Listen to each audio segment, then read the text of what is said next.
arxitekturlarga chizmasini ham chizib qo'ygan ekan uyimizni. Vremenkasi bor, katta uy uchun fundament qilingan uyimiz sotiladi. Manzilimiz Jizzax viloyati G'allaorol tumani Yusuf Begimqulov ko'chasida joylashgan. Hovlimiz 6,7 sotiq, ya'ni 7 sotiq atrofida.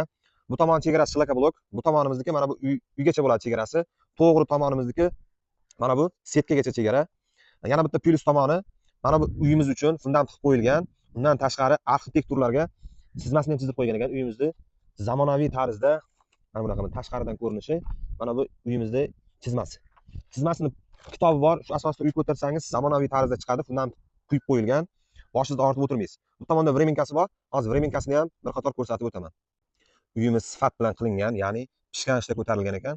3 ta xonasi bor. Mana bu birinchi xona, 2, 3-chi xona. 3 ta xonasi bor. Xonalar razmeri taxminan 3 ga 4 razmerda.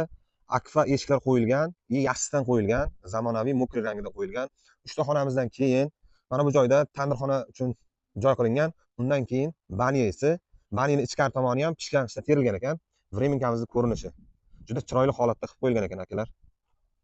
Yana bitta plyus tomoni, hovlimizning orqasida ham joy bor. Bu joyda dehqonchilik qilsangiz bo'ladi, chorvachilik bilan shug'ullansangiz bo'ladi, mol boqsangiz ham mana shu orqa tomonda ham ozgina joy bor ekan. Ko'chalar asfalt bo'lgan, atrofda barcha qulayliklar mavjud. Uyimizni olgan odamga mana bu katta uyni qurilishi uchun chornisiga materiallar olib qo'yilgan ekan, rossiyskiy materiallar. O'sha yog'och materiallar qo'shib beriladi. Mana shu uyimizning narxini egalari 390 million so'm aytayapti. Kelishiladigan joyi bor.